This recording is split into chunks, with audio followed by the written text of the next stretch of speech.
Pukul 6 waktu Indonesia Tengah, Radio Republik Indonesia ND menghadirkan Warta Berita.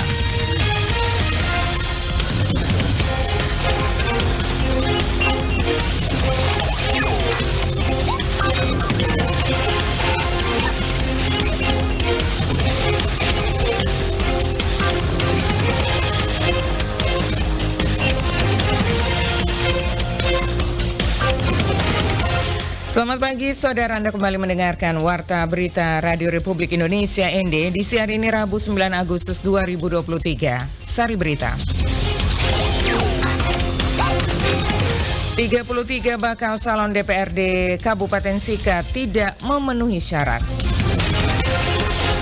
Kapal nelayan di bawah 7 GT di ND banyak yang belum diukur. Selain dua berita ini akan kami hadirkan juga berita-berita lainnya. Selengkapnya kami rangkum dalam Warta Berita Daerah pagi ini bersama saya, Desi Natalia.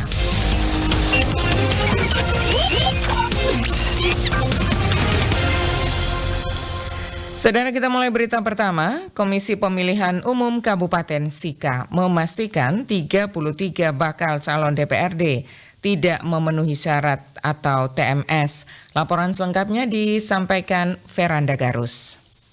Kepada RRI, juru bicara KPU Sika Herimanto mengatakan hasil akhir verifikasi administrasi dokumen persyaratan bakal calon DPRD Sika yang dilakukan sejak tanggal 10 Juli 2023 lalu. Hasil verifikasi akhir sudah disampaikan ke partai-partai politik peserta pemilu saat rapat koordinasi pada Sabtu 5 Agustus 2023 lalu. Bakal calon yang tidak memenuhi syarat yakni 7 dari PKN, 7 dari PKS, 4 dari Partai Gelora, 14 dari Partai Buruh, dan 1 dari PDIP. Juknis keputusan KPU nomor 403 dari ini yang untuk 33 memang TMS, tapi sebetulnya ini adalah prosedur atau mekanisme yang diatur sesuai dengan PKP 10/2023. Jadi berdasarkan keputusan 996 yang kemarin dikeluarkan waktu tanggal 4 Agustus 2023, nah hasil verifikasi akhir ini kita sudah menyampaikan ke partai politik untuk dicermati. Selanjutnya, pencermatan dimaksud dijadwalkan selama 6 hari, terhitung sejak Minggu 6 Agustus 2023 hingga Jumat 11 Agustus 2023. Dalam masa pencermatan itu, partai politik tidak bisa melakukan perubahan rancangan daftar calon sementara. Terdapat beberapa hal yang boleh dilakukan perubahan. Pertama, perbedaan tanda gambar dan nomor urut partai politik peserta pemilu, serta nomor urut, nama lengkap, dan foto diri terbaru bakal calon. Kedua,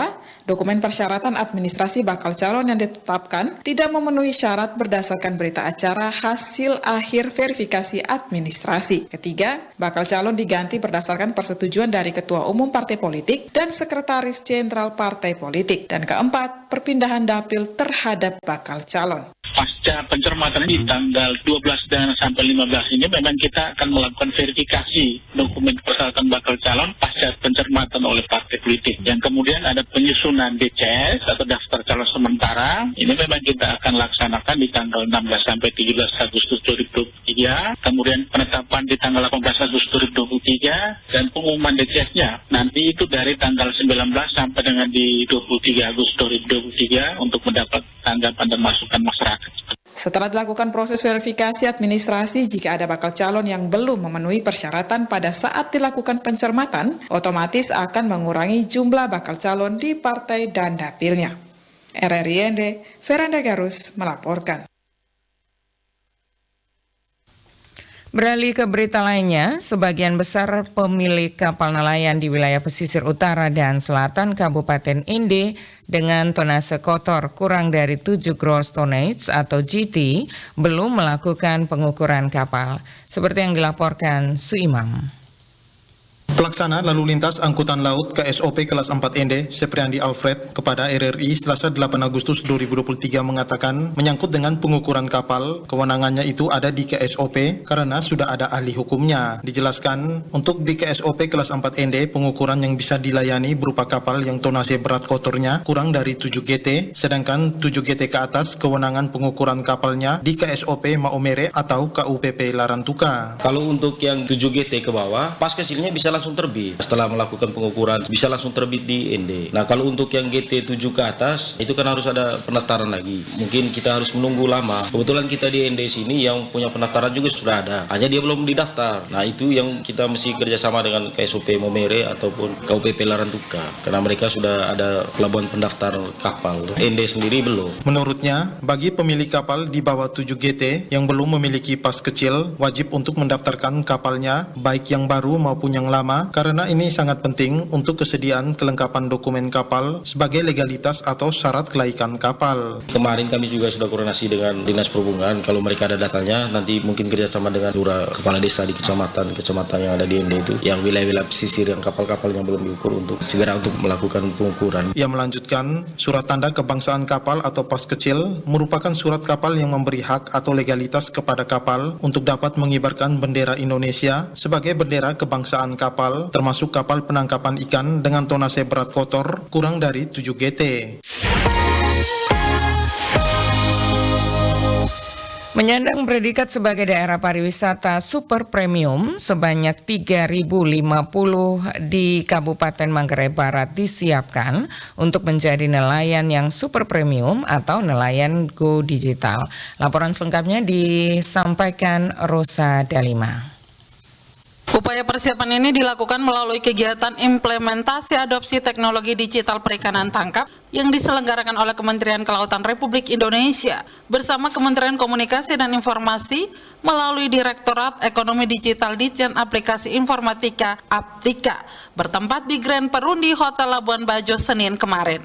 Kepala Dinas Ketahanan Pangan dan Perikanan Kabupaten Manggarai Barat, Fatinci Reyanilda, saat membuka kegiatan tersebut mengatakan, dari 3.000 nelayan di Manggarai Barat, hanya 700-an yang sudah menggunakan peralatan modern, sementara sisa lainnya masih menggunakan sistem pancing. Dengan mengikuti pelatihan ini, para nelayan di Mabar bisa lebih modern ke depannya. Melalui sistem ini juga sudah dapat dipastikan nelayan ketika turun melaut akan mendapatkan ikan. Karena di Manggarai Barat terus terang nelayan kita ada 3.050 orang, jumlah alat tangkapnya 1.000 lebih itu menggunakan alat pancing pulut, hanya 700-an yang menggunakan jaring binet. Masih sangat jauh dari harapan. Kalau pergi ke laut setiap pagi pergi hanya untuk mencari ikan, belum tentu sehari dapat. Sekarang dengan go digital ini kita bukan lagi mencari ikan, tapi kita pergi mengambil ikan. Karena kita sudah tahu di mana titik-titik terdapat ikan. Lalu ikan jenis apa? Nah, karena itu saya mengajak kita semua, para peserta, harus berbangga bahwa kitalah yang terpilih. Sementara itu, Sekretaris Dinas Kominfo Manggarai Barat, Hilde Gunda Kartini Tulus, di kesempatan yang sama katakan, Pemda memberikan apresiasi yang tinggi atas upaya dari Kemenkominfo yang selama ini terus mendorong masyarakat Manggarai Barat dari berbagai sektor untuk go digital. Kabupaten Manggarai Barat sangat berbahagia karena sangat diperhatikan oleh Kementerian Kominfo untuk digitalisasi. Telah dilaksanakan beberapa kegiatan digitalisasi di Kabupaten Manggarai Barat yang sasarannya adalah guru, anak sekolah, PNS, UMKM, para pencari kerja, angkatan muda yang baru lulus SMK, itu dilatih oleh Kementerian Kominfo. Jadi dirinya berharap para nelayan yang ikut dalam kegiatan tersebut bisa mengikutinya dengan baik, agar kedepannya sistem penangkapan menjadi lebih mudah dan menguntungkan. Adapun materi yang diberikan meliputi pemanfaatan teknologi digital sektor maritim, strategi dan kebijakan sektor maritim untuk meningkatkan nilai tambah dan ketersediaan ikan yang berkualitas, serta peningkatan produktivitas penangkapan ikan dengan bantuan teknologi digital perikanan. RRI Enda Rosa Dalima melaporkan. Masih dari Kabupaten Manggarai Barat, Festival Golokoe Maria Assumpta Nusantara 2023 kembali digelar di Waterfront Marina Labuan Bajo pada tanggal 10 besok hingga 15 Agustus 2023 dengan tema ekonomi SAE, sejahtera, adil, dan ekologis. Berikut laporan disampaikan Epi Wahab. Festival Golokoe Maria Assumpta Nusantara 2023 kembali digelar di Waterfront Marina Labuan Bajo pada 10 sampai dengan 15 Agustus 2023 dengan tema Ekonomi Say, Sejahtera, Adil, dan Ekologis. Ketua Umum Festival Golokoe Julianus Weng menyampaikan Festival Golokoe ini bertujuan untuk mewujudkan pariwisata holistik di wilayah Keuskupan Ruteng dengan moto 3B dan dengan tema Ekonomi Say. Festival Golokoe ini bertujuan untuk mewujudkan pariwisata holistik di wilayah Keuskupan Ruteng dengan moto 3B, yaitu berpartisipasi, berbudaya, dan berkelanjutan. Secara khusus dalam tahun makro ekonomi berkelanjutan 2023, Keuskupan Ruteng mengusung tema Ekonomi Say, Sejahtera, Adil, dan Ekologis. Ketua Pelaksana Festival Golokoe 2023, Romo Laurent Sopang, menyampaikan festival ini merupakan festival rakyat yang berhubungan dengan pariwisata holistik sebagai bentuk dukungan terhadap program pemerintah yang sudah mengangkat Labuan Bajo sebagai kota wisata. Festival ini sudah dimulai tahun lalu dalam hubungan pariwisata holistik. Pariwisata holistik ini bertujuan untuk mendukung program pemerintah yang sudah mengangkat Labuan Bajo ini sebagai tujuan wisata super premium, supaya para wisatawan itu datang ke sini bukan hanya untuk menyaksikan alam yang indah baik di pulau-pulau maupun di bawah laut. Maka gereja mendorong supaya masyarakat lokal sungguh-sungguh mengambil bagian di dalam pariwisata ini. Dan dengan gereja mendorong menghidupkan, mesti ada dasar spiritualnya supaya orang datang ke sini bukan hanya memuji keindahan alam, tapi memuji siapa di balik yang menciptakan alam itu.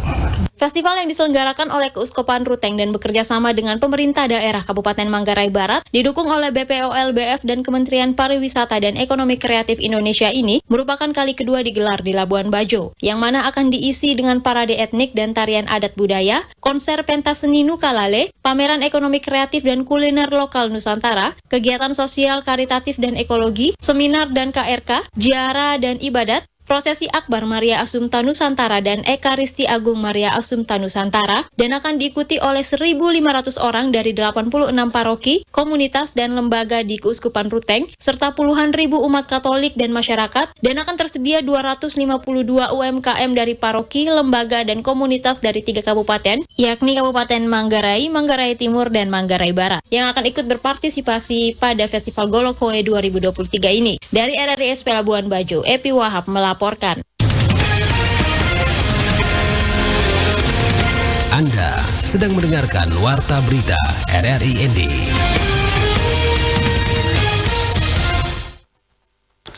Pejabat Bupati Flores Timur mencanangkan gerakan 10 juta bendera merah putih. Laporan disampaikan Lady Badin.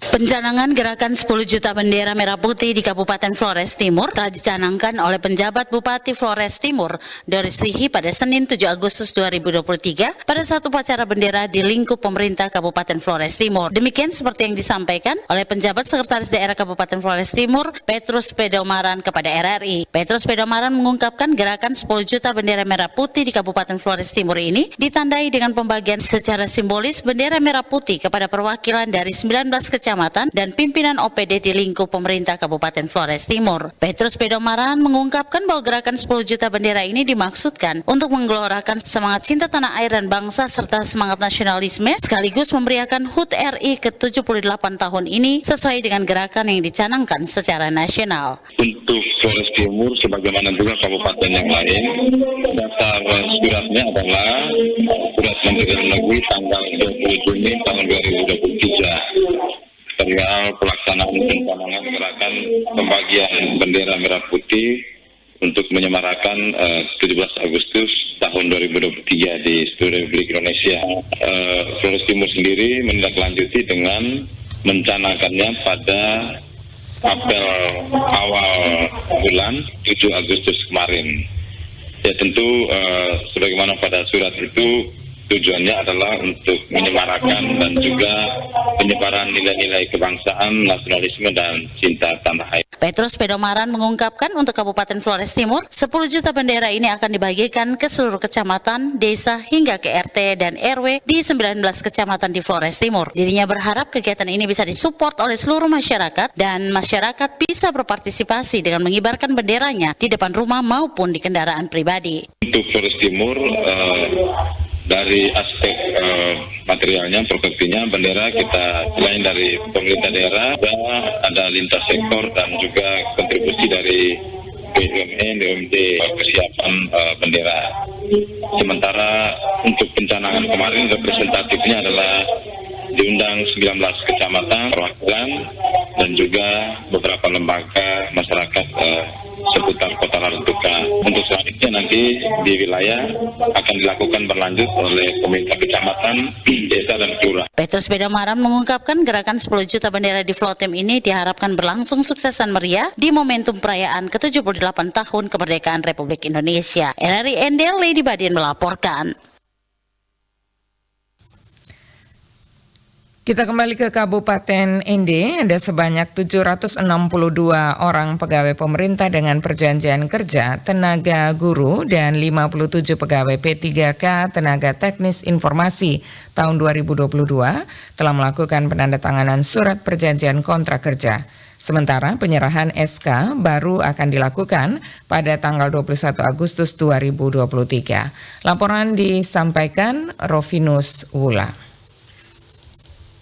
Sebanyak 762 orang pegawai pemerintah dengan perjanjian kerja, tenaga guru dan tenaga teknis formasi tahun 2022 telah melakukan penandatanganan surat perjanjian kontrak kerja, sementara penyerahan SK baru dilakukan 21 Agustus 2023. Kepala Badan Kepegawaian Daerah Kabupaten Ende, Francisco Versailes Siga, kepada RRI di ruang kerjanya pada Senin 7 Agustus 2023 mengatakan sebanyak 762 orang tenaga guru dan 57 orang tenaga teknis telah melakukan penandatanganan perjanjian kontrak kerja dengan Bupati Ende. Francisco menjelaskan untuk penyerahan SK pegawai P3K seharusnya dapat dilakukan dalam minggu ini. Namun karena proses tanda tangan pegawai kontrak jumlah yang begitu banyak, 800 orang lebih, kemudian pemerintah daerah masih sibuk dengan persiapan HUT kemerdekaan RI, Tagakamba dan Patika di puncak dan Timbutur, maka skenario penyerahan SK pegawai kontrak P3K tenaga guru dan tenaga teknis baru dilakukan pada tanggal 21 Agustus 2023 oleh Bupati. Orang sepulang baru ini. Kita dapat sistem ini termasuk PNS. Hebat-hebat kan. Dibalik kita dulu. Karena sistem masuk ini benar-benar orang yang punya kompetensi benar. PNS yang dari P3K itu hebat-hebat semua. Orang IT hebat, bahasa Inggris juga hebat-hebat. Kompetensinya hebat-hebat. Berarti Mama El ini P3K? P3K ya. Sehat ya. Menjawab kebutuhan ASN di daerah ini. Kita harapkan ke depan ada apa lebih itu gaji lebih baik. Daripada kontrak gitu. 5 tahun juga. Hari tua, pensiun, masa kerjanya tidak sebatas 5 tahun. 5 ya, P3K semua. Iya kesamamu beda apa? P3K semua. Itu rekomendasi oleh seluruh. Iya kita duluan, berarti kita sisa 4 tahun. Mereka baru mulai. Maksudnya jangka waktu tetap 5 tahun. Charles mengatakan setelah melakukan tanda tangan kontrak pegawai P3K, yang paling pertama harus bersyukur kepada negara yang telah menghadirkan sebuah sistem. Kemudian metode perekrutan melalui seleksi dengan sistem online yang sangat baik, sehingga mengurangi kebocoran, berbeda dengan metode sebelumnya sehingga proses penerimaan pegawai benar-benar transparan. Charles mengatakan dengan metode sistem online, tujuan utama adalah untuk mendapatkan ASN yang profesional dan menghasilkan pegawai PNS maupun P3K benar-benar memiliki kompetensi yang berkualitas. Charles mengharapkan pegawai P3K yang sudah lulus dapat menjawab kebutuhan ASN di daerah. Diharapkan ke depan ada kebijakan negara untuk masa depan pegawai P3K karena secara undang-undang P3K tidak mendapatkan pensiun dan masa kerjanya tidak sebatas 5 tahun. Hal ini sudah merupakan rekomendasi seluruh kepala daerah di Indonesia dan saat ini masih dalam pembahasan bersama DPR, Komisi terkait Kementerian Keuangan, PAN-RB, Kemenbud Ristek, BKN, dan Depdagri. RRI Endervinus Fula melaporkan. Skuad Perse Ende secara resmi dilepas oleh Bupati Ende, Dr. Andes Haji Jafar Ahmad, menuju ETMC 32 di Kabupaten Rotendao. Acara pelepasan berlangsung di ruang Garuda kantor Bupati Ende pada Selasa 8 Agustus 2023. Bupati Ende Dr. Andes Jafar Ahmad dalam sambutan memberikan motivasi kepada skuad tim Perse Ende bahwa Laskar Kelimutu harus berjuang dengan dukungan doa 278.000 masyarakat Kabupaten Ende. Skuad tim Perse harus bawa pulang trofi ETMC ke Bumi Kelimutu Kota Pancasila.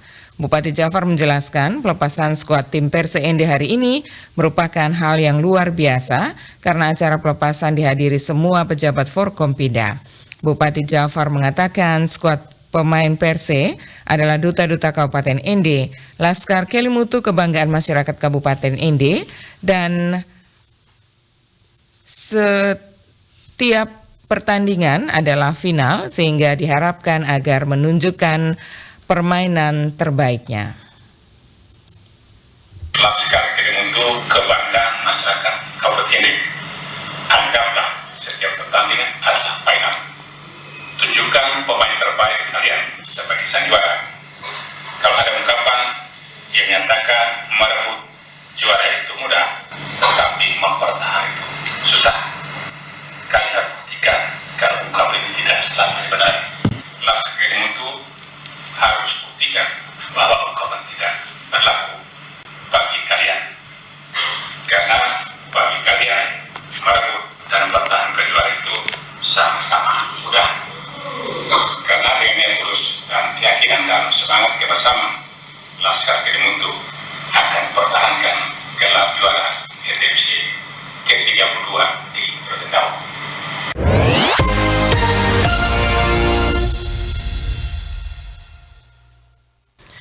Bupati Jafar juga mengatakan bersama Wakil Bupati Ende beserta semua komponen Forkompinda dan seluruh masyarakat Kabupaten Ende berharap menunjukkan permainan yang terbaik dan dianggap setiap pertandingan adalah final dan juga menjaga sportivitas.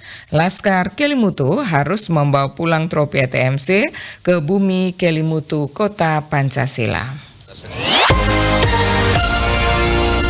Pendengar, informasi ini sekaligus juga mengakhiri Warta Berita Daerah pagi ini. Mewakili kerabat kerja yang bertugas, saya Desi Natalia mengucapkan terima kasih untuk perhatian Anda. Selamat pagi.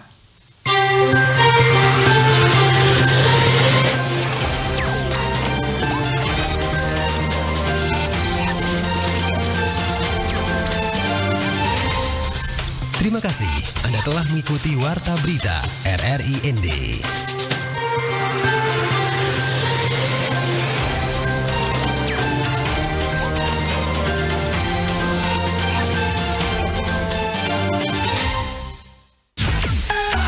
Pro 1 RRI ND, kanal informasi dan inspirasi.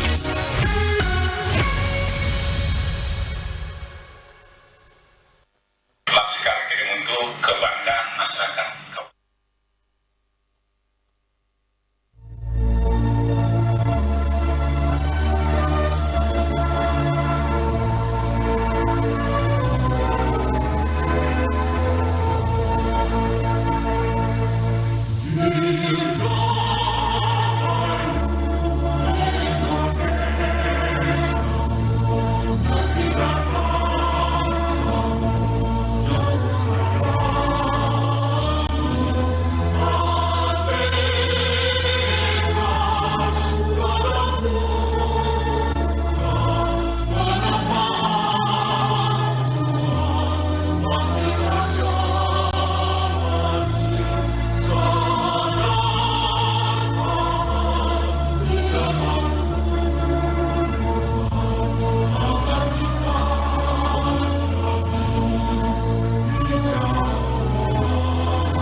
Pendirian nomor 1 ND. Anda mendengarkan RRI Pro 1 ND, kanal informasi dan inspirasi. Gerakan cerdas memilih. Kamu udah tahu dong serunya GCM Gerakan Cerdas Memilih kemarin? Nah, GCM mau ada lagi nih.